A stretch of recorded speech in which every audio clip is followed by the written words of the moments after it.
Okay, so picking it back up again, one form of go, no-go control that has gained a popularity recently is that of a phased gate process. And it goes by a lot of other names, stage gates, toll gates, quality gates, kill gates, and so on and so on. These are just various points along the life cycle that we use to make sure that we're on track, on course. I actually do it at the end of each phase before I move on to the next phase, as I mentioned. And I'm doing it based on these sort of key terms that we have talked about previously. Work performance data, which I'm always collecting when I'm executing the process that I'm building, when I'm building it, the deliverable. And I take that raw data and I analyze it and I turn that into work performance information. And that really, in the center of the slide on the right in red, is controlling. I am in the controlling part of the process. And then, of course, none of our bosses want to see all of our analysis or all of the data, but they do want to see a summarized report, and I call that compiled. And we do that especially in the change control process during our efforts. Okay. This is going to lead also to the reports to status reports, which we've talked about in previous lessons. So please review that. And it's the status reports that I'm going to use to communicate to stakeholders based on this analysis. Now, then we move to post-control, right? Post-control is applied after the fact, right? It is a full recognition of the concept that those who cannot remember the past are condemned to repeat it, I think the book referenced. So, and it's really directed toward improving the chances of future projects, right? We would call this organizational process assets, right? These go on the shelf as historical records and lessons learned along the way. In fact, here's kind of a slide summary of what you're doing throughout the project in the initiating part of the project, planning, executing, controlling, and closing. And notice in closing, I'm getting my deliverable signed off by the customer. I am closing out procurements. I am collecting feedback from the team and the customer. And I'm updating every one of the reports that I've been working on. I am collecting lessons learned, and I'm going to take all of that and archive it somewhere that others can get to, right? Including my change control process, my risk register, and other aspects. So this post-control is very important. Don't forget to update and identify lessons learned on your objectives, your milestones, your gates, your budgets, what worked, what didn't, what was the justification for the budget in the first place and why it stayed on track or it didn't. Same with your justification for your schedule, for your logic used between activities, etc. Also, you'd want to ask yourself, what if I terminate early? If I terminate my project early, should I go through all of this? Absolutely.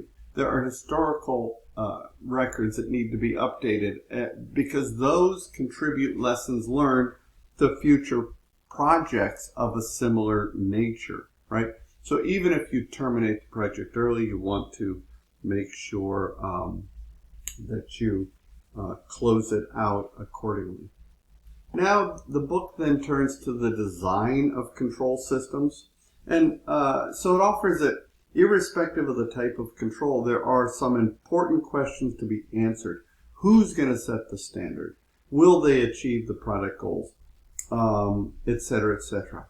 All listed here, right? There are many more you could ask. This is not an exhaustive list.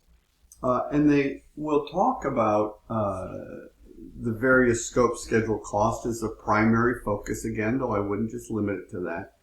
And as we discussed back in scope, right, you want to have a firm grasp of the work breakdown structure.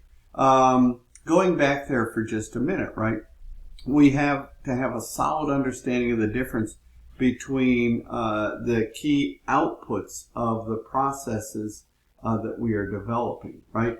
Remember, the scope management plan is going to tell us how the project scope and requirements are defined and how we'll validate them with our team and our customer and how we're going to control them. And so as a rule, well-designed management plans in the scope area are going to help minimize the chance of scope creep. Scope creep is any occurrence of uncontrolled scope, right? A stakeholder comes up to us and says, hey, I've got a great idea. When we feel the pressure, we go, sure, I'll add that. That's scope creep. Scope creep is adding functionality that was not called for in the project business documents or charter, right? So we want to help minimize this. This would be an example of gold plating is the term, where we're adding those features and functions to deliverables in an attempt to surprise or maybe even delight the customer. No, they're not called for. As I said, that is gold plating, which is always undesirable to project managers, right?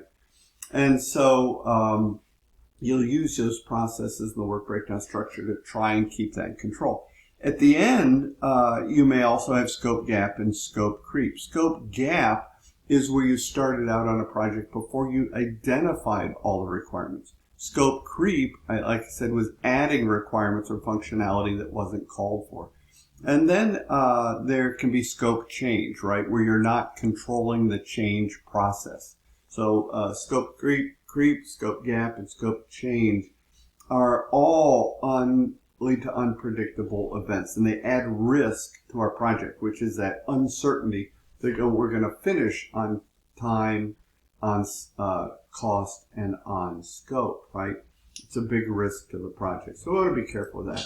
And so we want to manage in this process these various characteristics of a good control system, right? You want to make it easy to understand. So then the book turns to giving us some tools that are going to help us do that. One is the critical ratio control charts, right? Which they give you the formula there. It's actual progress divided by what was scheduled and the actual and the budgeted cost versus what you've actually spent, right? And the book references the Latin term on this slide, which basically means that other things being equal, right? So if everything else is being equal, this critical ratio should provide you some valuable information as far as your project goes. So one of the things that can help you do is understand a control chart. Now here's some background on the control chart. It's one of the 7 basic quality tools used in project management. And it's to determine whether a process is in control. Is it stable is the term we use, or is it predictable? And it uses the concept of sigma, or standard deviations, right? 1 sigma means 1 standard deviation, where all the data points are going to fall within about 68% of the average, right? That can be good enough if you're building a dollar store flute or toy. But you certainly wouldn't want 1 sigma when you're building the space shuttle.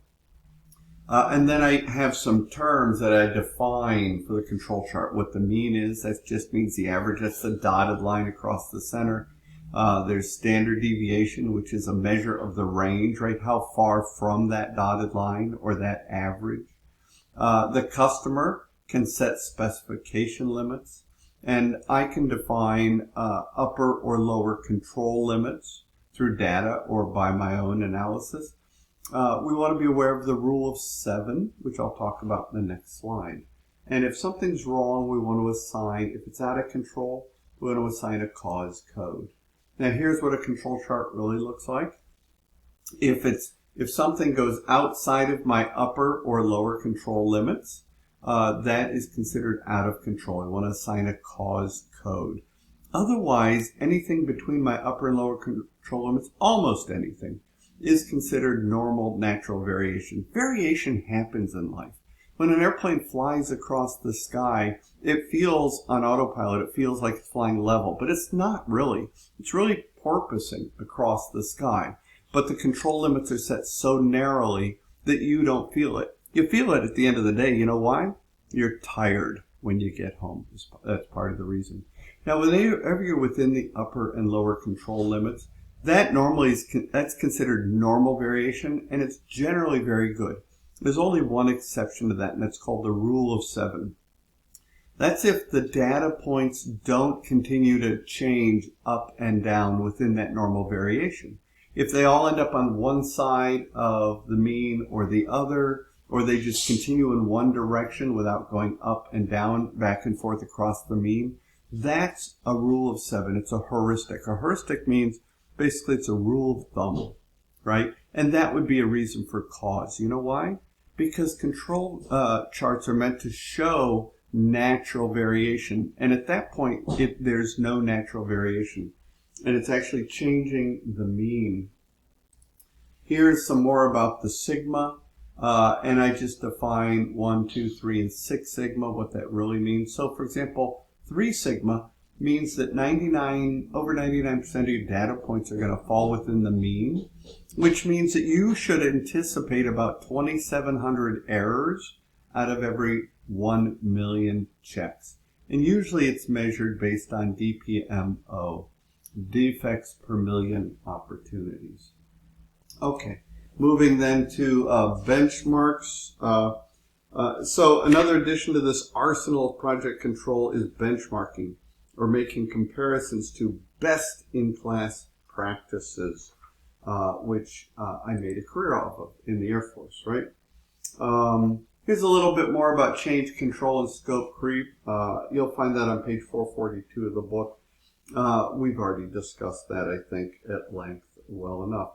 So we plan in detail so that there aren't changes, is what I would like to emphasize in a project. But because the project is unique, we're actually going to expect changes. So we plan in detail to avoid changes, but we're actually going to expect changes along the way.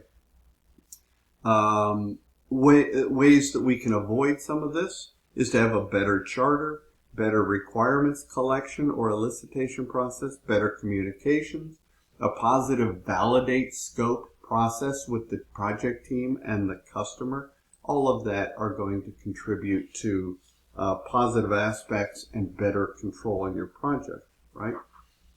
Okay. So the book also offers then some guidelines for an effective change control system. I offer this as an example. You see down the left-hand side, without a baseline, I still want to control the configuration, and I'll build a configuration management plan. But on the right-hand side, if I actually have built a baseline, I'm going to use ICC, that's Integrated Change Control.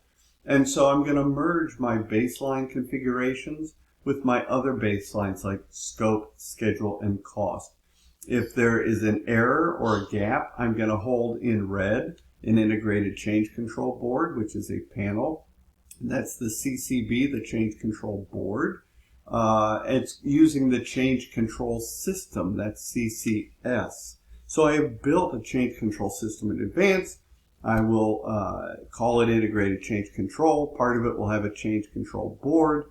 I will communicate the results of the Change Control Board to the stakeholders and implement the actions. This slide here is just kind of another way of looking at change control, integrated change control step by step. I want to prevent the change as a project manager. Then I want to look at the impact. We always analyze first. I want to create a change request, conduct integrated change control with my change control system, having a change control board. The results can vary. I want to communicate that to the stakeholders and update the documents. So finally, we control creative activities in project management. That is addressed on page 446 and 447 of the literature. That's all I have for this week. It's kind of a summary lesson of control because we've been talking about tools for control this entire 8 weeks now. So that's all I have. Thank you very much and appreciate all your hard work.